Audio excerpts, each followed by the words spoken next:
Yeah, absolutely. So then you think about what those feelings are. Danielle Laporte is an author. She wrote this book called The Desire Map. Danielle Laporte. Laporte. Oh, Danielle Laporte? 2 words? Oh, yeah, Danielle. I was thinking Daniela. Right. Okay. And so she has this core desired feelings library. Because when I talk with your knee-jerk reaction or your immediate response to a question about how do your customers want to feel, oh, they want to feel happy. That's, surface level. But if you really kind of uncover and peel away the onion layers, then oh, they want to feel free, they want to feel joyful, they want to be seen.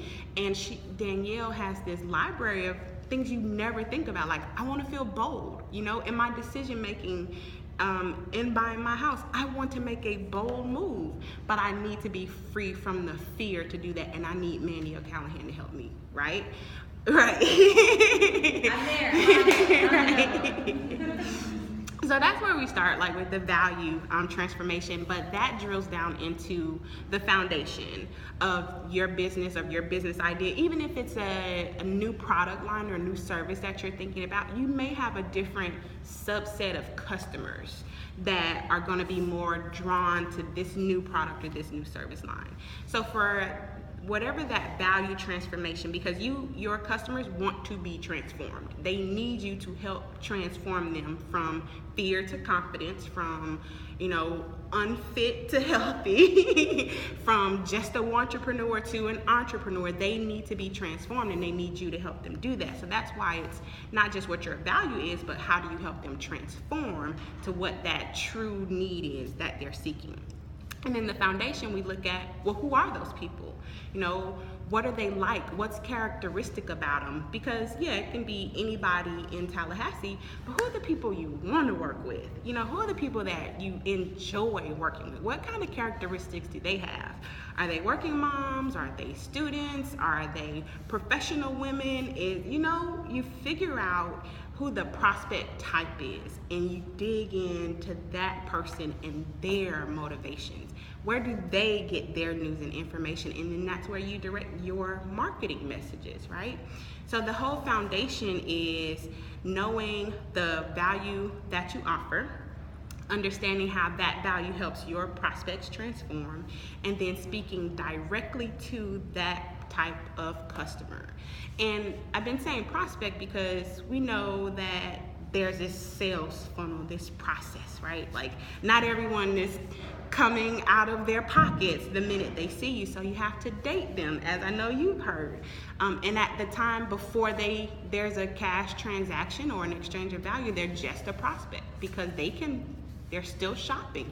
But it's our job as the solutions provider to not necessarily convince them, because people don't want to be told what to do, right? Every idea has to be the client's idea, and we know this from being in our relationships. Like, oh yeah, great idea, babe, But those subtle hints and that massaging and making sure we're using those keywords and those buzzwords, that's all a part of the foundation. But even more so, we need to make sure that we evaluate the right thing. And that's where our integrated marketing comes in. Mandy and I were talking earlier before you guys got in, and I was just like, sometimes on social media, I feel like the cat with the red dot, right? You're just like, with a laser light, you're just pouncing around.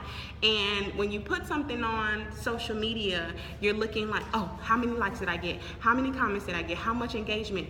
But if we aren't evaluating that engagement and how it translates to revenue, then that's just time wasted that we can't necessarily get back.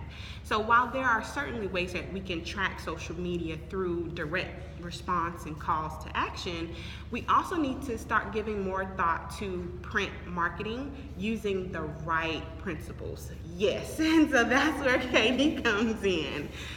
Certainly from a design perspective and everything, and making sure that you can test it, right? So maybe one group of prospects who lives in the Killearn area will respond to a different discount offer or coupon than the folks that live in the Midtown area do. And so Katie being so great at that, she can help you manipulate what kind of content should I be providing to this audience versus the other audience.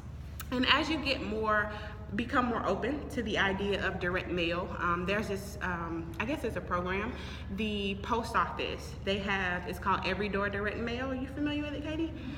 It's a really cool concept. So as long as going back to your prospects, right? And this works more so if it's a business to consumer, so B2C. But Every Door Direct Mail, you get your direct response principles, you get it designed and everything. And so you go on the post office website, you know who your prospect is, you know what area they live in, and you say, I want to send this piece of mail to everybody that lives on this mail route.